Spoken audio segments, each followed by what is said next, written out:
हम मनुष्य में पाचन तंत्र पढ़ते हैं। इस पाचन तंत्र को हमने कितने भाग में विभाजित किया है? दो, आहार नाल और पाचक ग्रंथियां। आहार नाल लगभग हमारी 9 मीटर लंबी होती है, जिसके ये अंक लिखे हैं जो क्रमागत हैं। सबसे पहले मुख, फिर ग्रसनी, फिर ग्रासनली, फिर आमाशय, फिर ग्रहणी, फिर क्षुद्रांत जिसे हम छोटी आंत कहते हैं, फिर बृहदांत जो बड़ी आंत, फिर मलाशय और गुदा द्वार। देखते हैं। मुख, सबसे पहले हम खाना कहाँ रखते हैं? मुख में। और मुख में क्या है? दांत और जीभ। दांत का क्या काम है? उसके अणुओं को छोटे छोटे भागों में तोड़ना, चबाना खाने को।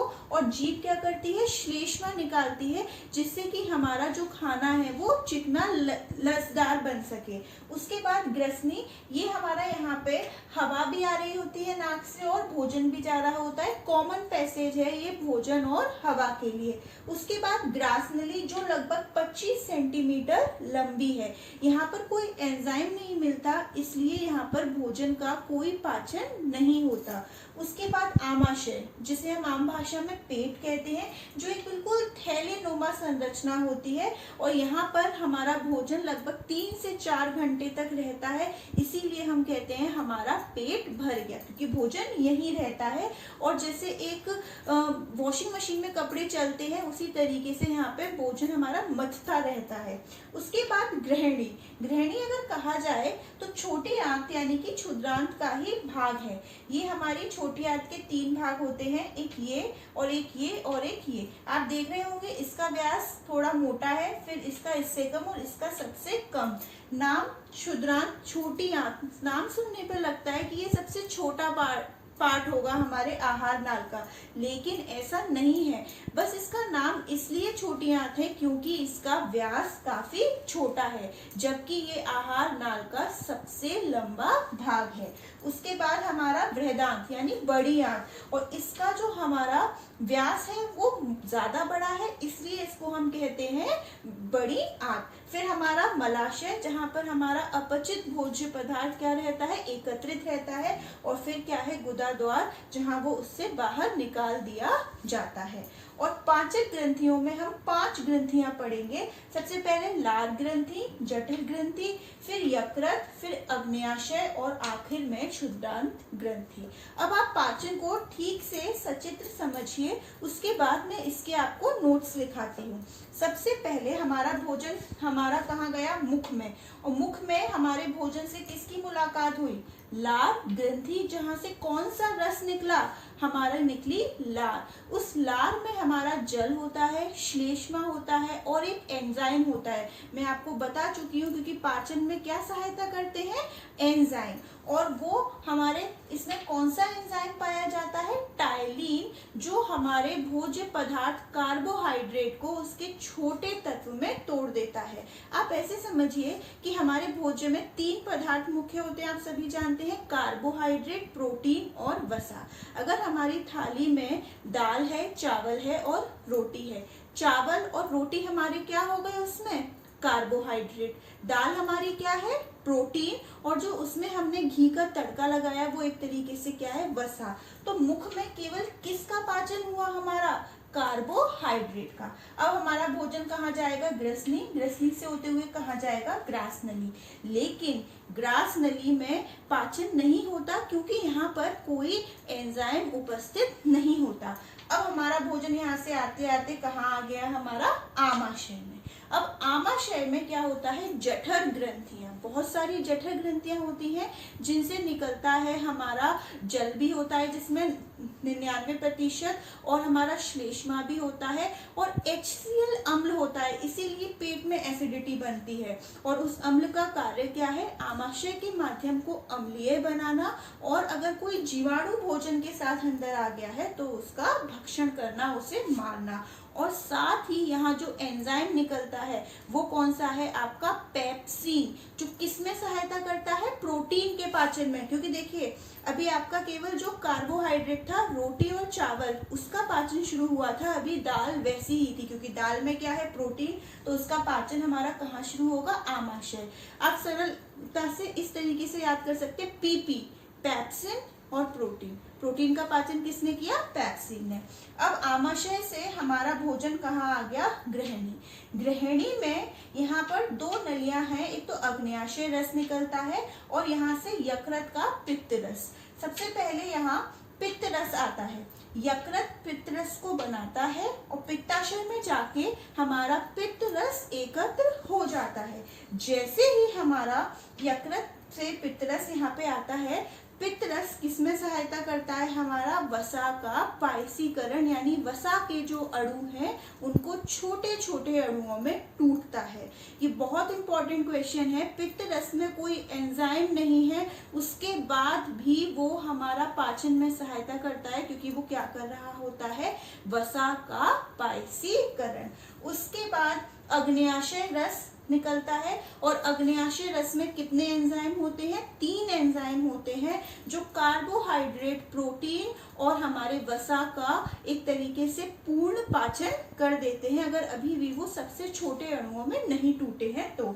अभी हम उन एंजाइम के नाम पढ़ेंगे। अब हमारा भोजन कहाँ आ जाता है? हमारा बड़ी आंत। बड़ी आंत क्या करती है?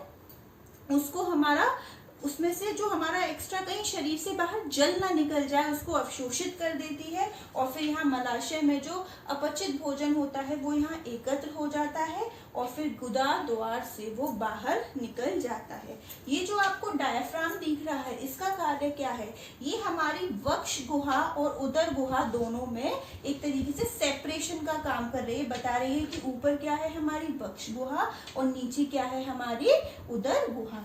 अब हम एक एक करके इन ग्रंथियों को डिटेल में पढ़ लेते हैं कि कौन सा रस निकला और उसका क्या काम है और उसमें कौन सा एंजाइम उपस्थित है। थ्योरेटिकली इसको अब हम पढ़ते हैं। तो पहली कौन सी ग्रंथि है? हमारी लार ग्रंथि।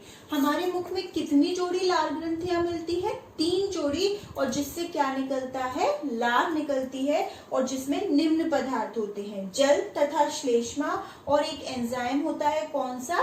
टाइलिन।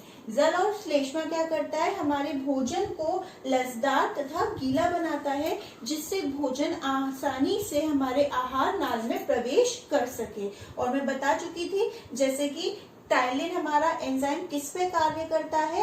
भोजन के कार्बोहाइड्रेट यानी मंड पर, और उसको उससे छोटे अणुओं में परिवर्तित कर देता है, यानी मंड को किसमें परिवर्तित कर देता है? शर्करा में। यहाँ आपका एक एनसीईआरटी का क्वेश्चन हो गया कि लार में कौन सा एंजाइम पाया जाता है और उसका क्या कार्य है? तो वो ये कार्य है और वो टाइलिन एंजाइम है। उसके बाद मुख से हमारा भोजन कहाँ आएगा? ग्रास नली में। मैं बता चुकी हूँ ग्रास नली में कोई पाचन नहीं होगा। क्यों नहीं होगा? क्योंकि यहाँ पर कोई एंजाइम नहीं मिलता। अब हमारा भोजन कहाँ आ गया? आमाशय में आ गया। और आमाशय में क्या है? काफी सारी जठर ग्रंथियां। देख लेते हैं। आमाशय में भोजन 3 से 4 घंटों तक रहता है और यहाँ मथता रहता है। आमाशय की दीवार में जठर ग्रंथियां होती हैं, जिससे कौन सा रस निकलता है? जठर रस। और जठर रस में हमारे निम्न तत्व या पदार्थ होते हैं। पहला तो वही जल तथा श्लेष्मा। दूसरा इसमें क्या होता है? HCl अम्ल, हाइड्रोक्लोरिक अम्ल और पेप्सिन एंजाइम। जैसे यहाँ टाइलिन था, यहाँ कौन सा है? पेप्सिन। ये किस किस पाचन में सहायता करता है? प्रोटीन। PP याद करने के लिए इजी रहेगा। प्रोटीन के सहायक पाचन में कौन सहायता करता है? पेप्सिन। जल और श्लेष्मा की मात्रा लगभग हमारे जठर रस में कितनी होती है? 99% तक। और हाइड्रोक्लोरिक अम्ल लगभग हमारा 0.5% तक होता है। इसका कार्य क्या होता है कि ये हमारे आमाशय के माध्यम को एक तो अम्लीय बनाता है, वहां पर जो भोजन है उसको सड़ने से रोकता है, साथ ही जीवाणु को भी नष्ट करता है। तो वही कार्य लिखे हैं और यही आपका एक एनसीईआरटी का क्वेश्चन है कि हमारे आमाशय में अम्ल की क्या भूमिका है। तो क्या भूमिका है? ये भोजन के माध्यम को अम्लीय बनाता है, ये भोजन में उपस्थित जीवाणु यानी बैक्टीरिया को नष्ट करता है और ये भोजन को सड़ने से भी रोकता है। अब ये पेप्सिन एंजाइम ये क्या है? यह एक प्रोटीन पाचन एंजाइम है। आपकी बुक में कई जगह पूछा गया है कि कोई भी 2 प्रोटीन पाचन एंजाइम का नाम लिखिए, तो एक कौन सा हो गया? पेप्सिन। ये प्रोटीन को कौन से छोटे अणुओं में तोड़ देता है? टोन्स। यहाँ पर एक इम्पॉर्टेंट नोट है कि यहाँ पे भोजन हमारा मथ रहा है, मैं आपको बता चुकी हूँ। तो मथने के कारण यहाँ पर अब भोजन एक भूरे रंग की लेई जैसी लुगदी में परिवर्तित हो चुका है और उसको हम कहते हैं काइम। तो एक यही इम्पोर्टेंट नोट हो गया। मंथन गतियों के कारण भोजन यहाँ भूरे रंग की लेई जैसी लुगदी में बदल जाता है, जिसे काइम कहते हैं। यहाँ से चले थे, देखिए आप, मुख से। मुख में हमारा कार्बोहाइड्रेट मंड का पाचन हो गया, यहाँ आए, यहाँ पे प्रोटीन का हो गया। अब हमारा भोजन कहाँ आ गया है, यहाँ पर गृहिणी में। अब देखते हैं गृहिणी में क्या होता है। यहाँ भोजन सबसे पहले पित्त रस से मिलता है, मतलब यकृत क्या कर रहा था, हमारे पित्त रस को निकाल रहा था, जो कहाँ जाकर एकत्रित हो रहा था, पित्ताशय। बहुत बहुत इंपॉर्टेंट, बच्चों को बहुत कंफ्यूजन होता है इस चीज में कि पित्ताशय बनाता है पित्त रस, नहीं, यकृत बनाता है और वो पित्ताशय में जाकर के एकत्रित हो जाता है। जैसा कि मैंने बताया था कि हमारे पित्त रस में कोई एंजाइम नहीं होता, पर ये वसा का क्या करता है, पायसीकरण, यानी जो वसा है, जो तेलीय अणु है, उनको छोटे छोटे विसरणशील अणुओं में परिवर्तित करता है। यकृत में सबसे पहला पॉइंट, यकृत शरीर की सबसे बड़ी ग्रंथि है। ये कई बार बहुविकल्पीय में आया है, आपको 2-4 ग्रंथियों के नाम दे दिए जाएंगे और पूछा जाएगा सबसे बड़ी ग्रंथि कौन सी है, तो कौन सी है, यकृत। यकृत कोशिकाओं से पित्त रस निकलता है जो पित्ताशय में एकत्रित होता है, इसीलिए मैंने इसे हाईलाइट किया है। पित्त रस में कोई पाचक एंजाइम नहीं होते, पर ये वसा का पायसीकरण करता है। और ये कौन सा भाग है गृहिणी में, बता चुकी हूँ, क्षुद्रांत का। तो वसा का पाचन क्षुद्रांत में होता है। कई बार यकृत के कार्य अलग से पूछ लिए जाते हैं या बहुविकल्पीय में भी उसको तोड़ मोड़ के पूछ लिया जाता है। तो वही है, पित्त रस का निर्माण करता है ये सबसे पहला। दूसरा, कौन से विटामिन का निर्माण करता है, विटामिन ए, ये क्वेश्चन भी कई बार पूछ लिया जाता है। तीसरा, ये यूरिया का निर्माण करता है, जो एक वेस्ट मटेरियल है जिसे हम उत्सर्जन में पढ़ेंगे। और चौथा, बहुत बहुत इंपॉर्टेंट, ये हिपेरिन नामक प्रोटीन का निर्माण करता है, जिससे रुधिर वाहिनियों में रक्त का थक्का नहीं जमता, यानी हमारे शरीर के अंदर खून नहीं जमता।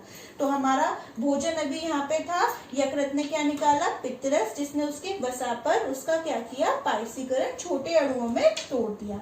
अब क्या होगा, यहीं पर अग्न्याशय का रस निकलेगा, यानी अग्न्याशी रस निकलेगा, और वो कार्बोहाइड्रेट, प्रोटीन और वसा के अणु अगर अभी पूरी तरीके से छोटे छोटे नहीं हुए तो उनको पाचन फिर से कर देगा, उनका और छोटे अणुओं में पाचन कर देगा। तो नेक्स्ट हमारी ग्रंथि है अग्न्याशय। ये अग्न्याशिक रस निकालती है, जिसमें निम्न एंजाइम होते हैं, बहुत इंपॉर्टेंट है तीनों एंजाइम, ट्रिप्सिन, लाइपेज और एमाइलेज। ट्रिप्सिन क्या कर रही है, प्रोटीन पाचक एंजाइम। और कौन सा था प्रोटीन पाचक एंजाइम, पेप्सिन। एक शॉर्ट ट्रिक बताऊं याद करने के लिए, पीटी उषा, पीटी, पैक्सिन और ट्रिप्सिन दोनों कौन से एंजाइम है, प्रोटीन पाचक एंजाइम। लाइपेज क्या कर रहा है, वसा का पाचन कर रहा है, तो वसा पाचक एंजाइम। और एमाइलेज मंड पाचक एंजाइम। आपकी किताब में एक क्वेश्चन है कि वसा का पाचन कहाँ होता है और कैसे होता है, तो आपको यहाँ पे आंसर क्लियर हो गया। वसा का पाचन कहाँ होता है, क्षुद्रांत में। और कैसे होता है, यकृत से पित्त रस निकलता है, वो उसका पायसीकरण करता है। और अग्न्याशय से जो अग्न्याशिक रस निकलता है उसमें भी वसा के पाचक का एंजाइम होता है, कौन सा, लाइपेज। अब यहाँ पर हमारा क्या हो चुका है, यहाँ पर हमारा ऑलमोस्ट जो पाचन है वो पूरा हो चुका है। पूरा नहीं कहेंगे क्योंकि ये अभी हमारा क्या है, ये पूरा क्षुद्रांत अभी यहाँ पर है। यहाँ आते आते हमारा जो पाचन है वो पूर्ण हो जाएगा। तो अब हमारी नेक्स्ट ग्रंथि कौन सी होगी, क्षुद्रांत ग्रंथियां। यहाँ भोजन का पूर्ण पाचन हो जाता है अंत्र रस की सहायता से। तो वही है क्षुद्रांत ग्रंथियां। ये अंत्र रस का निर्माण करती है, जिनमें उपस्थित एंजाइम सभी पोषक तत्वों का पूरा पाचन कर देती हैं। यानी मंड पूरी तरह शर्करा में कन्वर्टेड हो चुकी है, प्रोटीन पूरी तरह अमीनो अम्ल में परिवर्तित हो चुका है, और वसा अम्ल प्लस ग्लिसरॉल में बदल चुका है। यहाँ हमने पूरा देख लिया, यहाँ से शुरू हुआ और कहाँ तक फिनिश हुआ हमारा, क्षुद्रांत तक। अब एक इम्पॉर्टेंट नोट है, क्या होता है कि अंत में बड़ी आंत क्या करती है, जो हमारा यहाँ पे भोजन बना है एक तरीके से, जैसे कि हमने जठर ग्रंथि के बाद, आमाशय के बाद भोजन को क्या कहा था, कायम कहा था। यहाँ पर अब जो भोजन, एक लुप्ती सी जो अपचित पूरा भोजन बनके तैयार हुआ है, उसे हम कहते हैं कायल। तो उस भोजन से क्या करती है, दीवारें बड़ी आंतों की जल को अवशोषित कर लेती हैं और फिर अपच भोज पदार्थ को कहाँ स्टोर कर देती है, मलाशय में, जो गुदा द्वार से बाहर निकल जाता है। यही इंपॉर्टेंट नोट है। अंत में बड़ी आंत की दीवार भोजन से कुछ जल अवशोषित कर लेती है और शेष अपचित भोजन को गुदा द्वार से बाहर निकालती है। मैं एक बात बताना चाहूंगी, अक्सर ये क्वेश्चन आता है कि शाकाहारी और मांसाहारी किसमें से क्षुद्रांत किसकी बड़ी होगी और क्यों, या फिर एक ही साइज की होगी। एक्चुअली होता क्या है कि क्षुद्रांत जो शाकाहारी हैं उनकी बड़ी होती है, क्योंकि शाकाहारी क्या खाते हैं, शाक सब्जियां खाते हैं, जिनकी कोशिका भित्ति, सेल वॉल किसकी बनी होती है, सेल्यूलोज, जिसका पाचन करना बहुत जटिल है और कठिन है। इसलिए शाकाहारी में क्षुद्रांत की लंबाई अधिक होती है मांसाहारी की अपेक्षा। यहाँ पर कई बार एक क्वेश्चन पूछ लिया जाता है, बकरी या शेर दे दिया तो किसकी लंबी होगी, बकरी की, क्योंकि बकरी क्या है, शाकाहारी। अब आपका एनसीईआरटी का ये लास्ट टॉपिक है पोषण से रिलेटेड, दंत क्षय और दंत प्लाव।